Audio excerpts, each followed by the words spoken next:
now, good morning. Happy Thursday, PASW staff, clients, and friends joining us. Okay, I hope you enjoyed Magnificent Seven. That was such a fun film, and very cool to see the influence of Kurosawa, how John Sturges was like, let's create a movie, an American version of this great Japanese film. Just a few years later they did that, and so I thought we'd revisit Copland, because I talked about Copland in that class, just to take a look at, yeah, we remember Copland, but who is he again? Why was he important? So that's what we're going to take a look at today. So let's revisit the great Aaron Copland.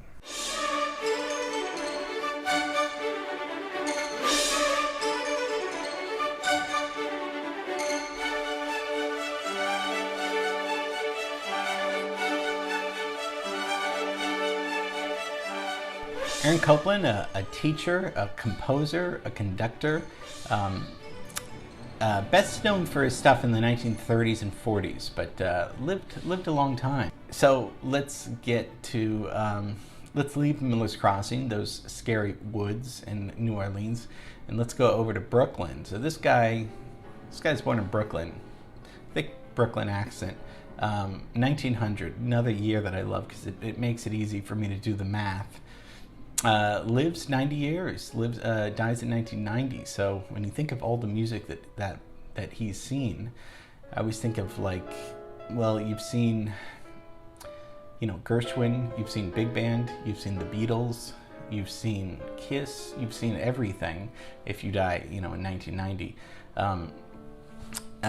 He had Alzheimer's at the end of his life, so that's not good, but dies in Sleepy Hollow.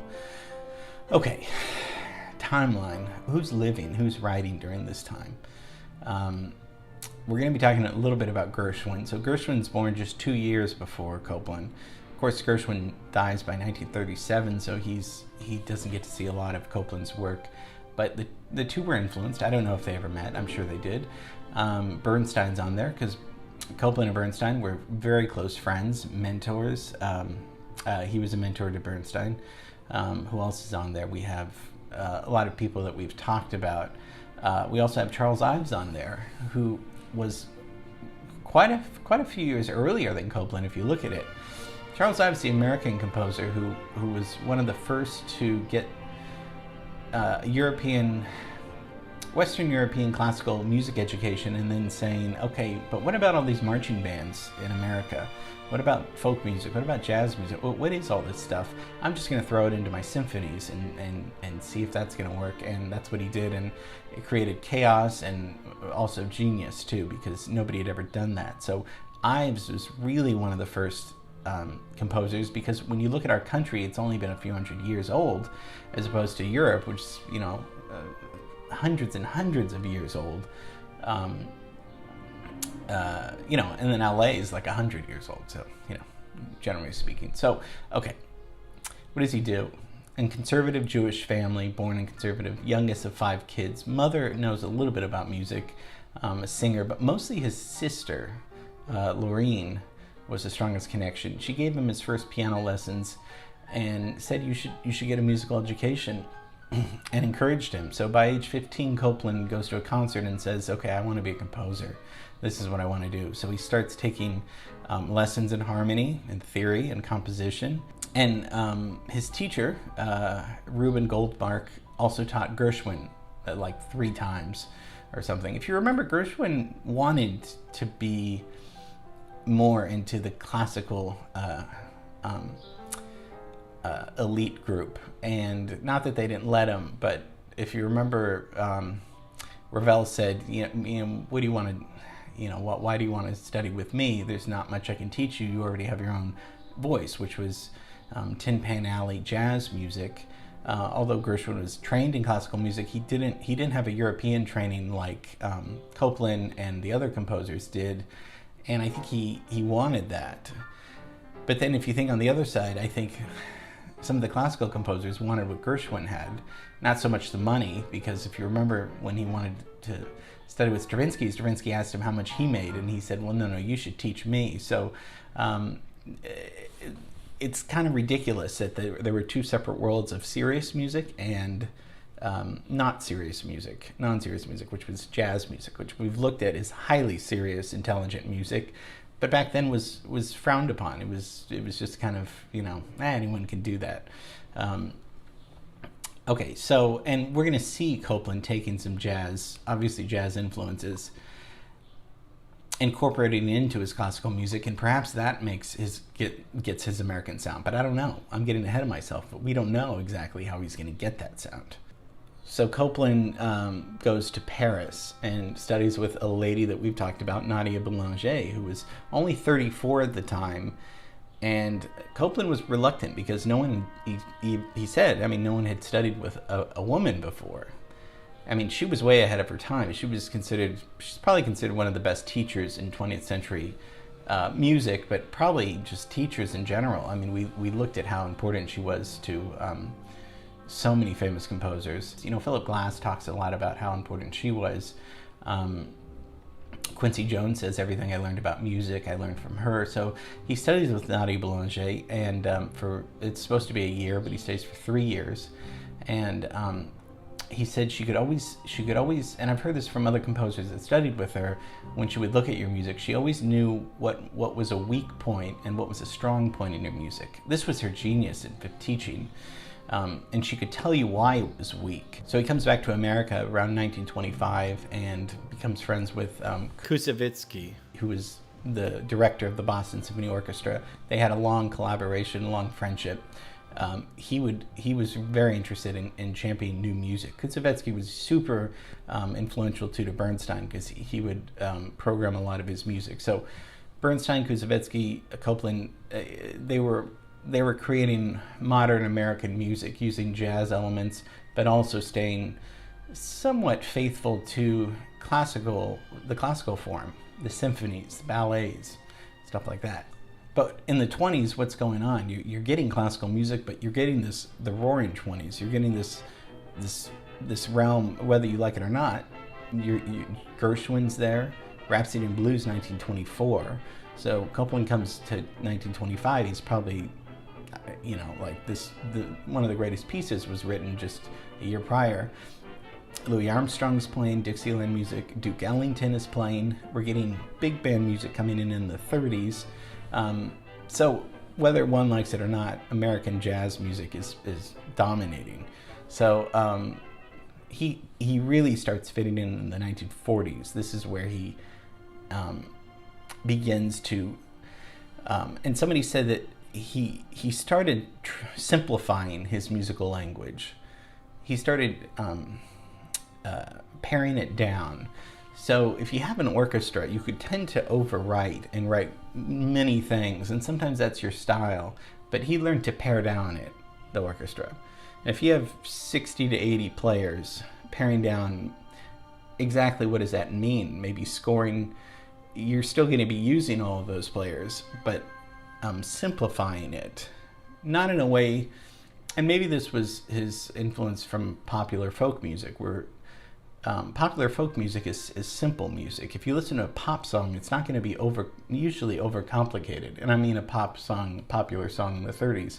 It's a tune, it's a melody, it's 8, 12 bars, roughly speaking. He's not going to do that, but he's going to use that kind of simple form in his compositions. When he goes to Mexico in 1936, he really is inspired by a lot of the sounds. And one of the first pieces, El Salon Mexico, is what we're going to listen to. This was 1936, and this is a Mexican salon. This is he was witnessing dance halls there, and became aware of Mexico's nightlife. And you start hearing Mexican folk tunes and changing pitches and rhythms, something that Bernstein would use tremendously in West Side Story later.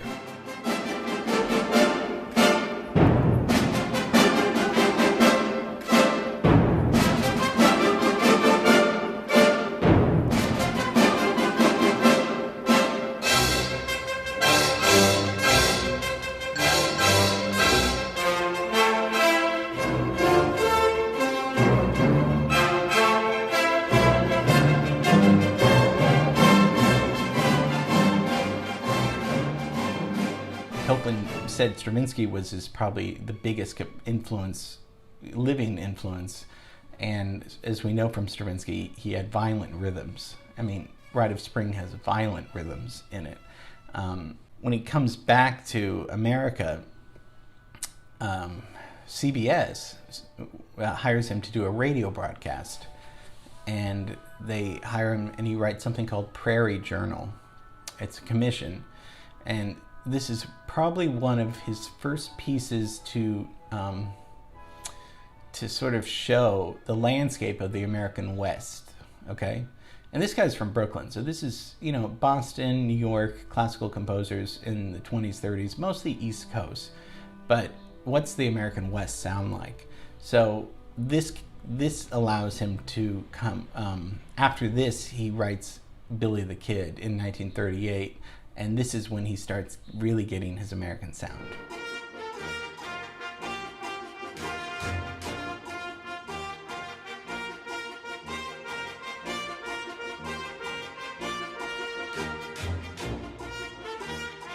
It was also good timing because these are ballets, and a lot of choreographers, including the great Martha Graham, they needed music. There was a vacuum there. They needed to fill this, their new dance moves, for lack of a better word.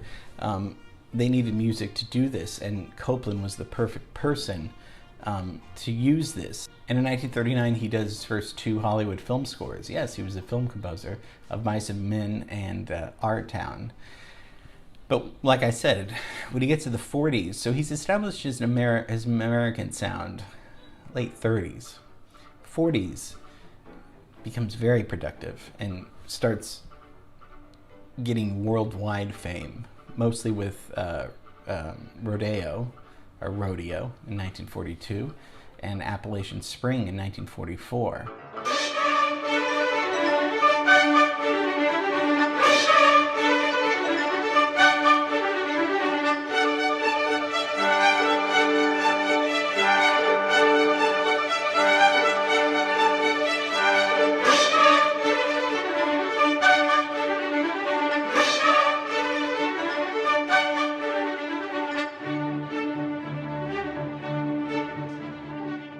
1942 is also the year that he writes the very famous Fanfare for the Common Man. We listened to that in the John Williams Superman class because we talked about John Williams' use of the trumpets and the brass, and why does that sound American? Copland's using this piece that sounds so American-like, and I mean so much so that it was used for American presidential inaugurations.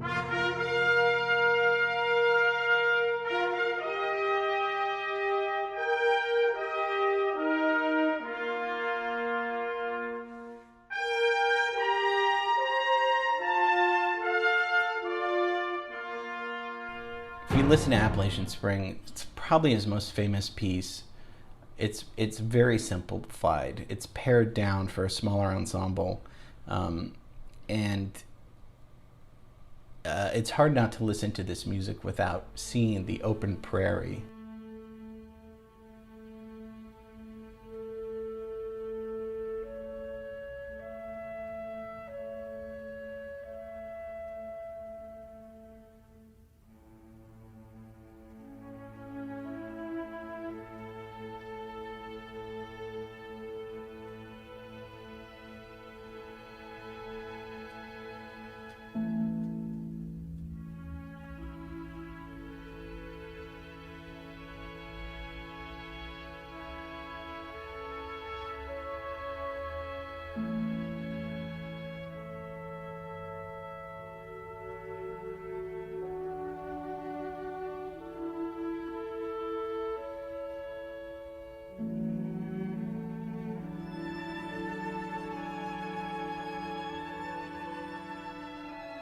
This was, of course, influential too to Richard Rodgers, who would write Oklahoma 10, 12 years later.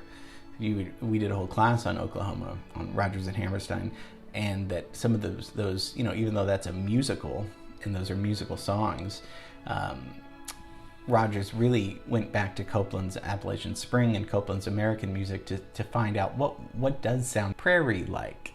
What does sound like that? The openness. how did Copland, what was his style? He would write down fragments, he said, and he would just write down musical ideas as they came to him.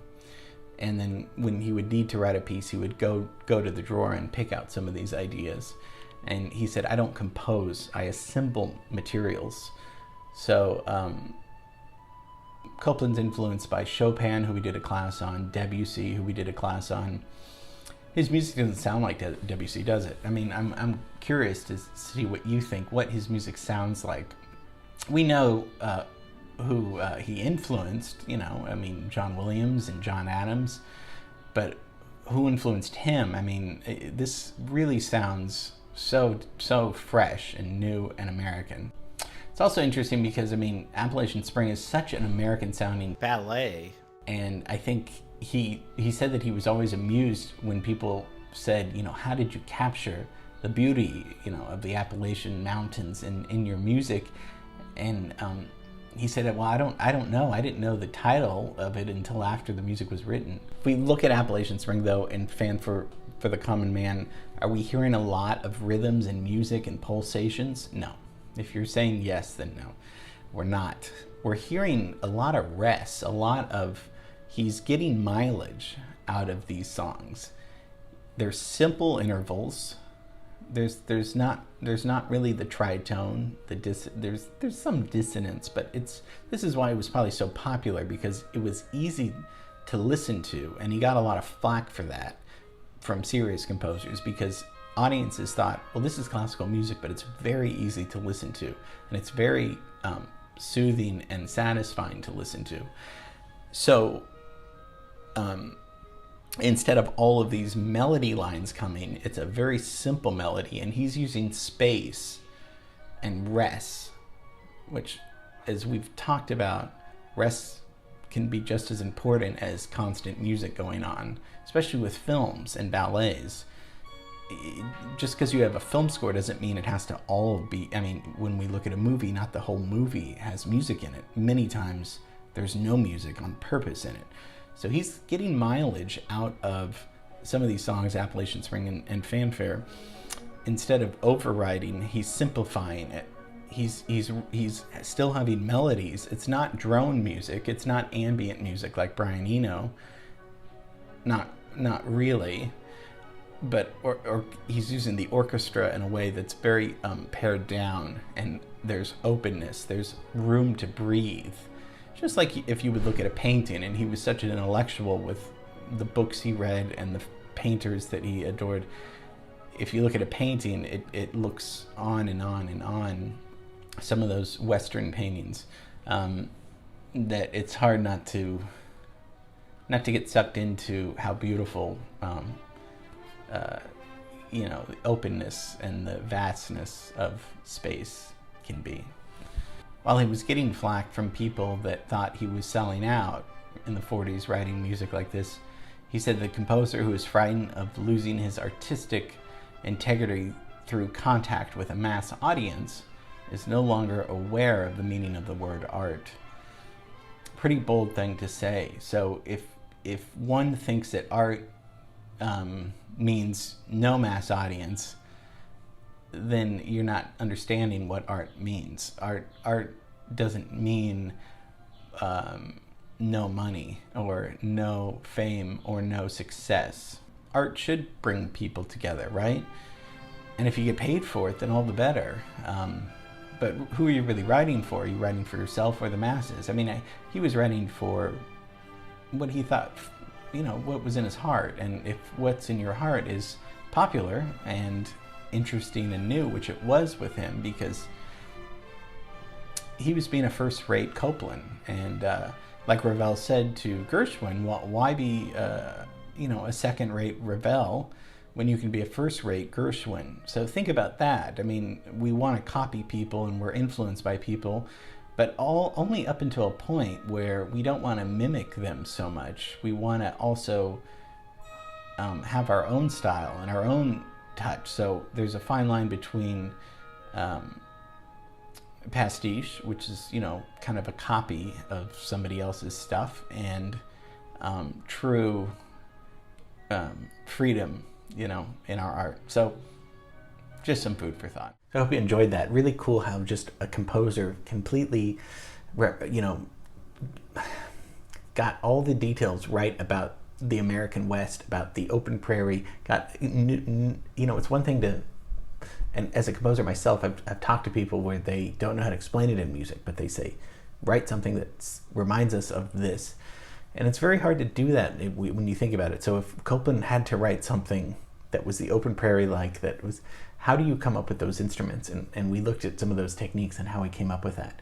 Why, just like we talked about Ravel, why is this music sound water-like, or flowing like? What is the piano doing? We've talked about that. Why does this music sound like this? It's funny, it's cool how composers have tricks for the general audience in their mind to say, well, I'm going to play this and it's going to remind you of this. That's a trick somehow. We kind of know, we can boil down how they do it by instrumentation and stuff, but it's like a magician in a sense. So Copland was, and that was just one facet of his great career as a composer, one of the greatest composers of the 20th century. So I hope you enjoyed that. Okay, tomorrow, film scoring results, we'll see for Magnificent Seven. So have a great rest of the day. See you tomorrow. Bye.